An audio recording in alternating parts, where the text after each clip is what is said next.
Hi, my name is Alan Banks. I want to talk to you today about the power of forgiveness. And the reason I want to talk about the power of forgiveness is because something happened to me when I was a child. And it was very despicable, it's very heinous, and it was that of child molestation. When I was 5 or 6, my mother's brother,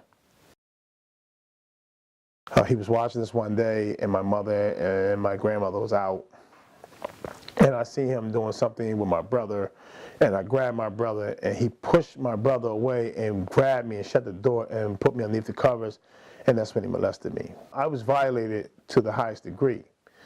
I cried, and my mother and my grandmother was out at the time, so when they came home, I explained what had happened to him verbatim, and to my surprise, my mother was irate, and my grandmother was more so, because she was the matriarch of the family, she was like, listen, you can't tell his father what happened to him, because if you do, he's going to kill my son.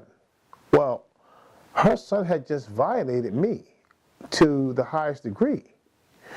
So my mother, being a good daughter to her mother, took her advice and didn't tell my father, because if my father would have found out, he would have murdered my uncle. So they allowed him to violate me and let him have his rights as a human being, but violated me as a child by not letting my father avenge what he'd done to me. And my aunt was very, very furious, and my cousin came down from New York. She was furious. My mother, she was furious, but she wouldn't want her mother. Her mother's advice was to leave it alone, not to say anything.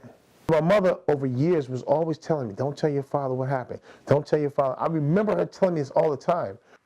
I loved my mother, so I suppressed those memories, and I didn't tell my father because I was honoring my mother's wishes. I didn't know where I was really going, but I was a child. I was like 5 or 6 years old. So what my mother said was law. It was like the Bible, everything she said out of her mouth was golden. It didn't matter what she said, I was taking her advice.